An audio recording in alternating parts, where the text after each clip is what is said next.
Name a time in your life when you really realized God was real. I'll go first. I was 27 years old and I was very, very, very active in my addiction. I mean, homeless, eating out of garbage cans, on the streets, pillar to post, all of it. And one night I had just scored. That means I just picked some drugs up. And I was walking down the street, and for whatever reason, in that moment, I felt like I was on top of the world. I was already really, really tired of living like that, but I guess because I had what I needed to get through the rest of the night, I was excited and happy. Well, there was a black car that pulled up next to me, and the guy inside was trying to convince me to get in the car with him, which, thank God, I had just picked up what I was getting, so there was no need for me to jump in his car with him. So I continue my walk, and I'm on I-45 North in Houston, Texas, and I'm walking down the street, and he's exited the feeder, but now he's reversing to come back to again try to convince me to get in the car with him. And I again was like, absolutely not, I'm good. I told him I'm good, I don't need to come hang out with you, like I'm good, I'm on my way this way.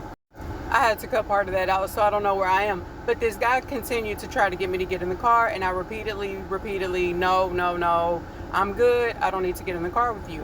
Well, I ended up getting a really, like, when you know you're in danger, I got that feeling in the pit of my stomach. Like I was immediately full of anxiety, anxious, and I was in fight or flight. Like I knew something was about to happen, even though he hadn't even gotten out of the vehicle. He was just reversing his car down the feeder again. So I'm walking, and I won't make eye contact with him again because I just have this feeling that I need to get away. Like I need to get away from this dude. And I finally look over at him, and he's pointing a gun at me. Now, this is a side note. I still to this day can see his face in my head. I can see the end of that pum. I can see it pointing at me, but I can't describe what he looks like. It's really weird. But whenever I see that he's holding this thing at me, I take off running, and there's a nursery on the side of the highway. So I go and I lay behind a bunch of trees, and I remember laying there and I'm gasping for air. I can't breathe. I'm obviously malnourished. That's not funny, but it is a part of my story. I'm delirious because I've been up for days and days, barely any water, no food, so I'm already tripped out, right?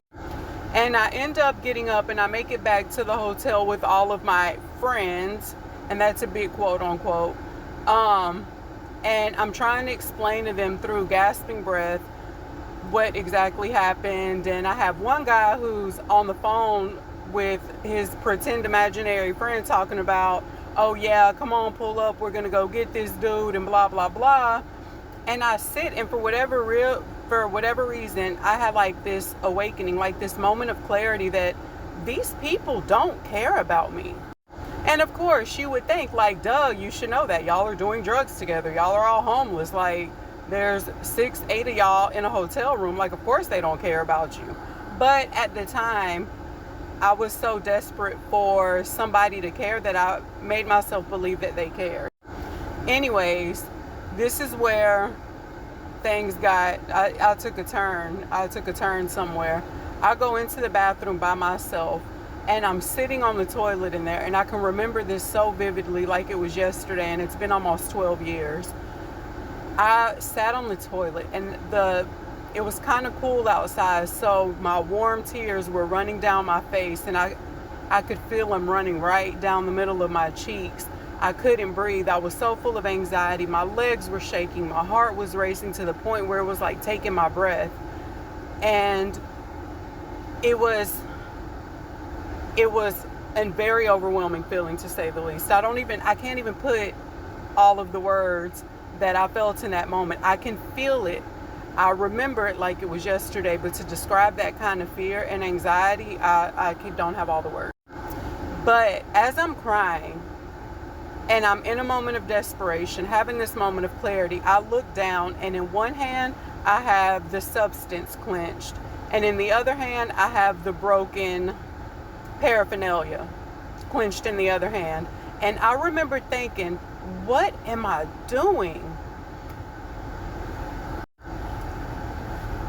And it was in that moment, I literally threw my hands up and I called out to God in a way that I've never called out to him before. And I just kept saying, God, help me. I cannot do this anymore, God. I'm tired and I need you to help me. And it was in that moment that I really surrendered. And no, nothing magical happened that night, but everything that followed absolutely changed my life. The next day, because I ended up passing out, I tried to use what I had. It literally would not work. It was not doing what it had been doing for the 10 years that I was in active addiction. It's almost like he removed that from me in my moment of desperation. So the next day I get in touch with my dad and I tell him, like, Daddy, I need you to come get me.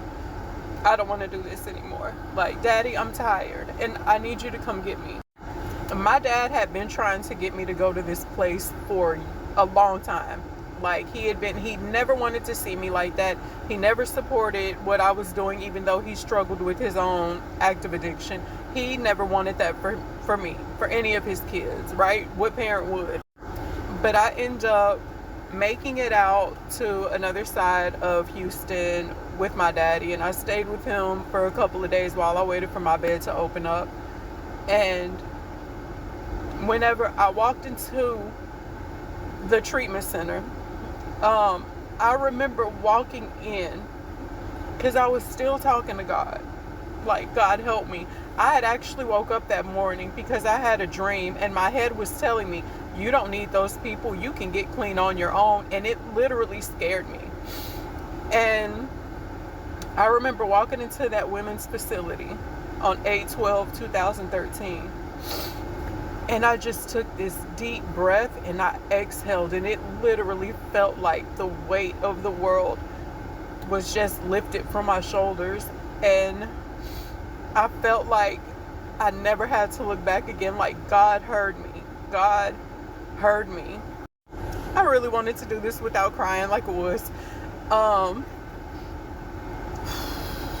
But I made it in there, and there was a small whisper, and it said, it's over.